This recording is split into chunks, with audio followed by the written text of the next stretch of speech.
Hello again. My name is Ryan Edward Strickland, Sergeant Strickland, retired Army disabled veteran. Now, I was very outraged, infuriated, angry from watching George Floyd killed, murdered right in front of my eyes. Now, white people act as if they are the only ones who can tell a lie, and they call it a little white lie. And they say it's best to ask forgiveness than to ask permission. They act as if they're the only ones who can get angry, who can defend themselves, who can curse, who can carry guns, who can judge others, who could be police. They're so ethical that they're the only ones who can be police and who can be violent. None of the rest of us, especially if you look like me, they do not want us to be any of those things or to do any of those things, even though we are emotional people. And the reason why and how the white people who have been assassinating, murdering, torturing people who look like me is because they have been desensitized. When you are desensitized to being a human or having regards to another human being or the human being's lives, you could easily just kill them. So I feel that the public assassinations and murders, along with some violent movies and violent video games, has desensitized the American people to being sympathetic and empathetic to people being killed who look like me. Because since the beginning of the invasion in America,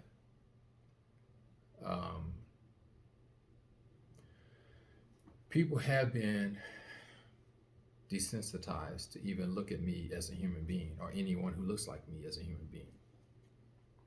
The original Birth of a Nation was put together by the government, American government, and Hollywood, with the Ku Klux Klan to put fear into white people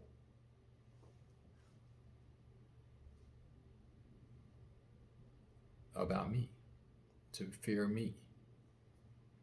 And that people who look like me, the men who look like me, were lusting and raping white women, which is not true.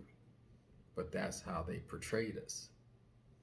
Now, that form of manipulation and brainwashing has been passed down from generation to generation. And this is why we still have these issues today. Now,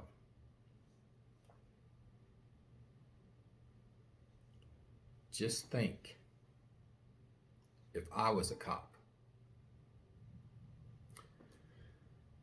and 46-year-old George Floyd was white, and there were some other white people around watching me, a nigger, because that's how America views me.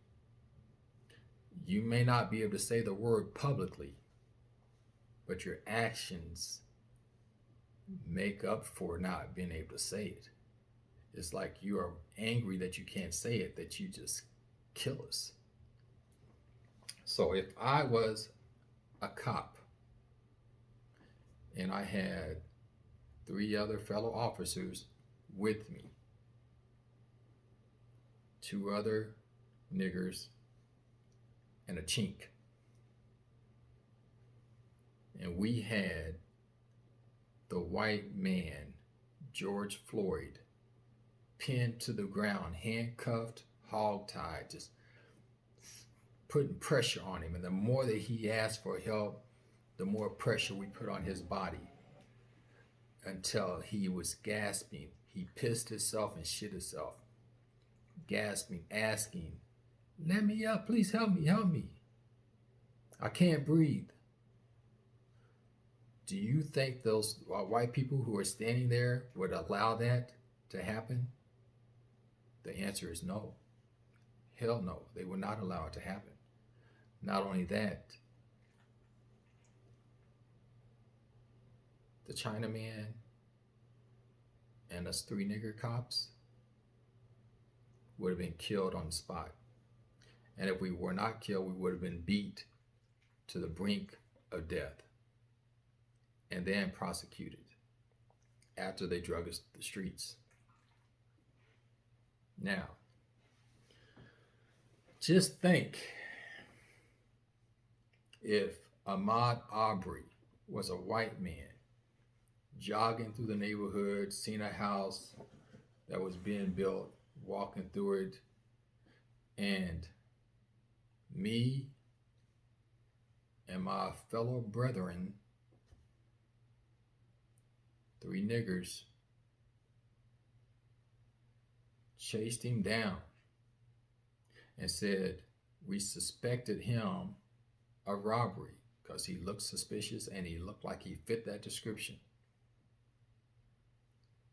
And we shot him while trying to make a so-called citizen arrest. The video would have immediately surfaced and we probably would be dead.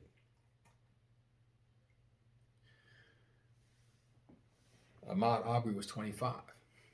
Just think if Breonna Taylor, 26-year-old, was a white woman in her home sleep.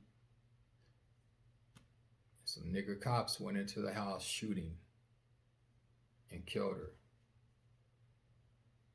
No question about it. We would have been in jail awaiting trial. 21-year-old Treshawn Reed, an Army veteran, not that far from being a teenager.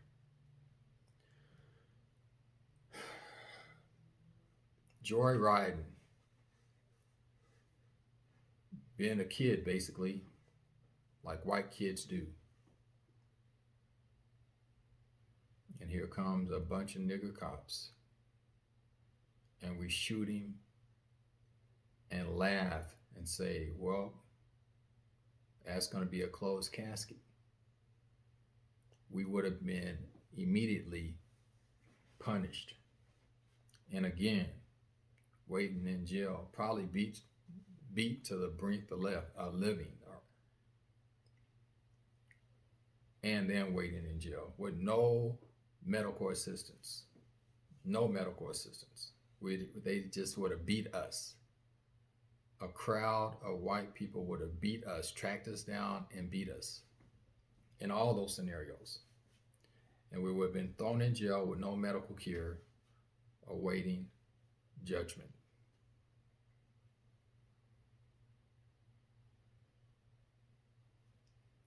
Think about that. If all these people who have been killed, assassinated, murdered, however you want to put it, were all white,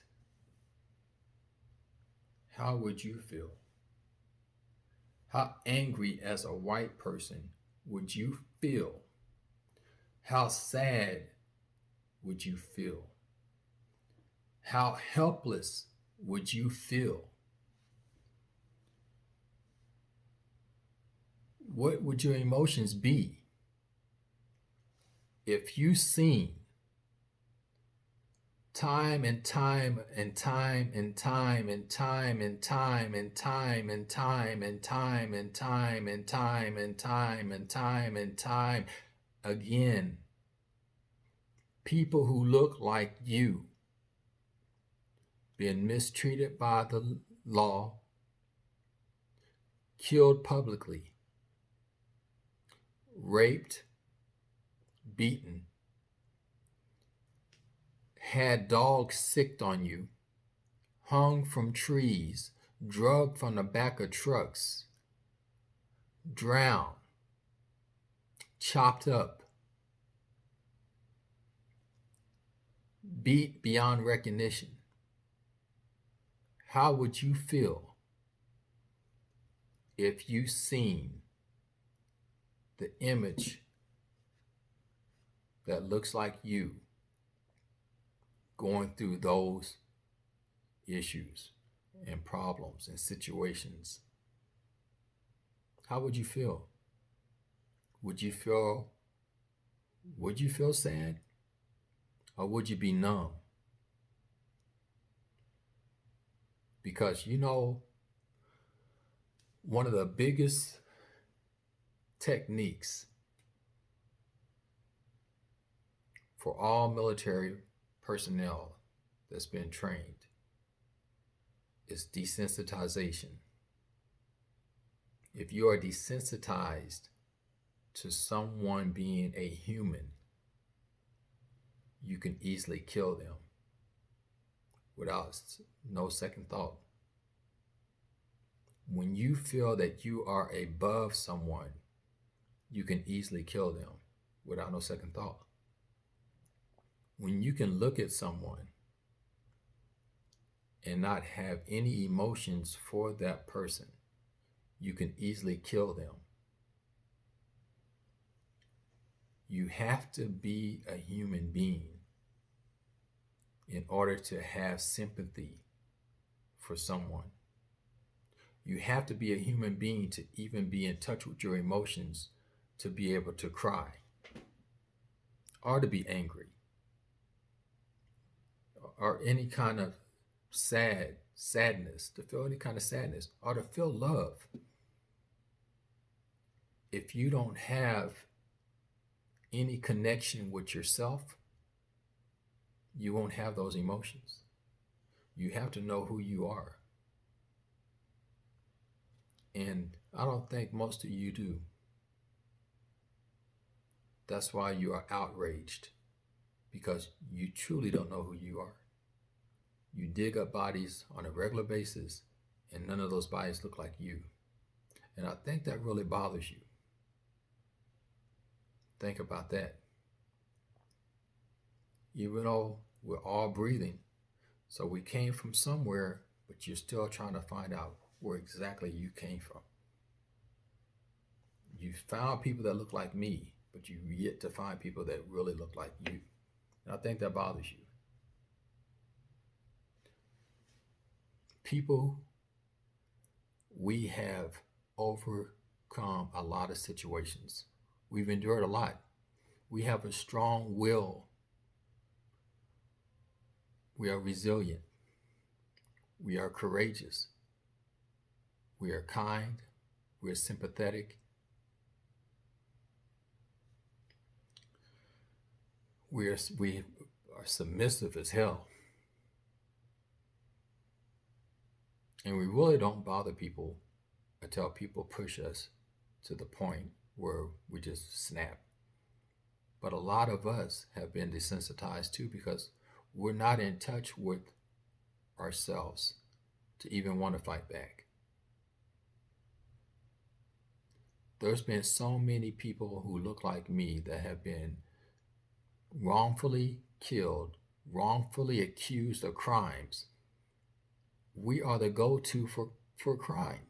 It's like if you look, like I said before, I'm a comedian also. So I could be on stage performing in a show. Everybody in the audience is my alibi. But a murder is committed 25 miles away. And some of the witnesses say the person looked like me. And although the audience is my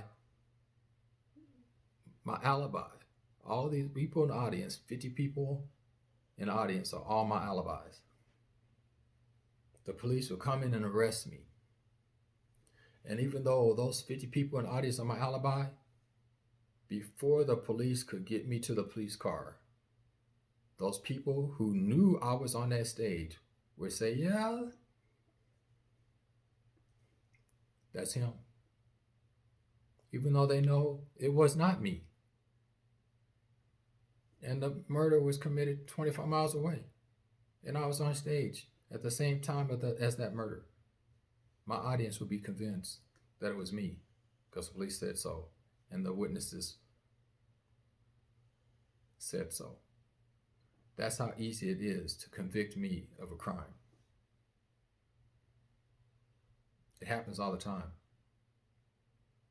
And it happens all the time because people know, society knows, that if you say a black man did it, then he did it. Even though in a lot of situations, white people did it. Just like the lady that drowned her children. She said a black man jacked her car and then drove her car into the lake. And then just recently, a white woman drowned her kids and said a black man did it.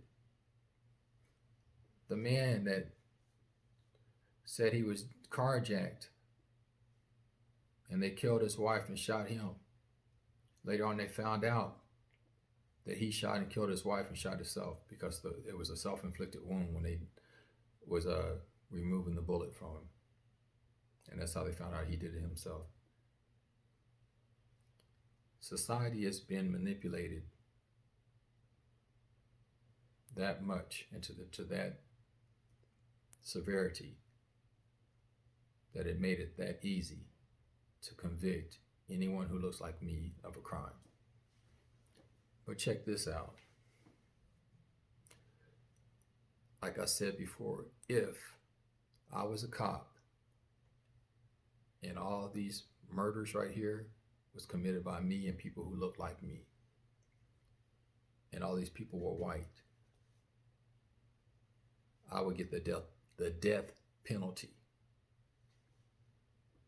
To the best of my knowledge, and I've studied history a lot, there has never been a white man or white woman put to death for killing a black man, a black woman, or black children. They've been charged with assault, manslaughter, second-degree murder, getting 2 to 3 years, getting probation. Never have they been sentenced to the death penalty and actually put to death. Something to think about. I'm a human being, people. People who look like me, we are human. Sometimes you view us, like I said, entertainers, labor, pleasure.